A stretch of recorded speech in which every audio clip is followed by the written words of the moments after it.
So for problem numbers 6 and 7, we're starting with the parent function. In number 6, the parent function is the absolute value function, and in 7, parent function is the square root function.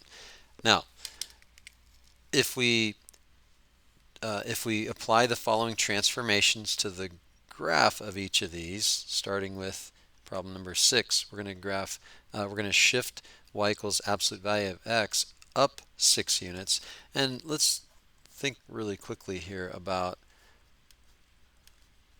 both of these parent functions. We have the a, the h, and the k. Now the vertex of the absolute value function is always going to be at hk. So the h value is the x, that's the x coordinate of the vertex, and that's the one that's going to tell us how far to move left and right.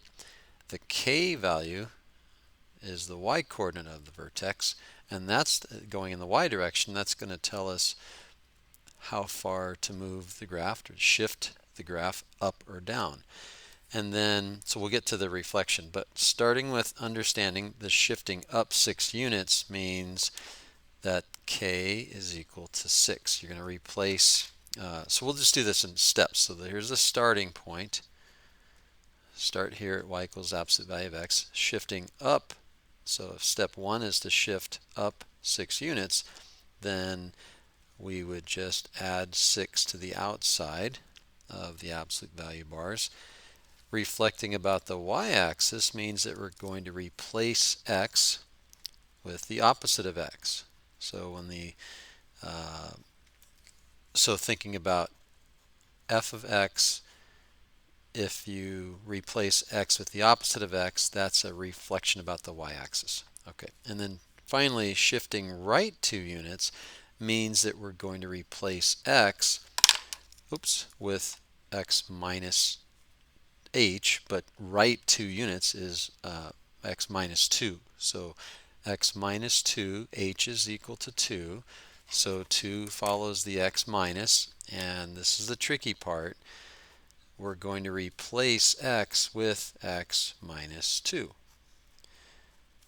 And if you wanted to rewrite that by distributing the minus sign, we could do that. So we would write this as y equals the absolute value of negative x plus 2 plus 6. One way that you can check is you could, thinking about what this graph would look like. So we start with absolute value of x, shift it up 6 units. There's a 6 there, let's say. We're going to go up 6. Reflecting this graph about the y-axis, it's going to look exactly the same as it does without reflecting it about the y-axis. And then if you shift it to the right 2 units, now this graph right here is the actual graph that we got after applying each of those transformations. Where the vertex, you could see, if you're playing along, you could see that the vertex would be at 2, 6. So we just want to replace x with 2 in the function, like the definition. We found the definition for this function, and if we replace x with 2, we get y equals negative 2 plus 2, 0. Absolute value of 0 is 0 plus 6, so we get 6, so check. So that is the solution to that problem. And we'll do the same thing over here with problem number 7. Problem number 7, we are going to shift down 8 units. That means k is negative 8. So we're just going to rewrite that same function and then just subtract 8 from radical x. Reflecting again about the y-axis means that we're going to replace x with the opposite of x, or negative x. And then left 2 means that h is equal to negative 2. And that means that we exchange for x minus negative 2. There's a lot of minus signs here.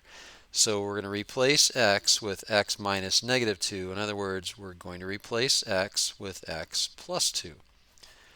So in this final step, we just replace x with x plus 2. we still have the minus 8. And again, just like the previous problem, if we distribute the minus sign, we get y equals the square root of negative x minus 2 minus 8. And let's check. If we, so the original graph looks like that, y equals radical x. If we shift it down 8 units, there's an 8 there, goes over like that. Then if we reflect it about the y-axis, now we have something that looks different. And then shift it to the left 2 moves this pink graph. Let me grab a different color here. So we're going to move that to the left 2, where the starting point here is at -2, -8. So we better be able to find that. And if we, let's do it over here. If we make a quick XY chart and replace x with -2, then we should get -8. So the square root of -2, replacing x again with -2. So we're going to take the opposite of that. That's going to be a +2 minus 2. That's going to be 0 minus 8, which gives us -8. Check. So when x is -2, y is -8, and the graph is this green one right there, and that's the equation of that new function applying the transformations.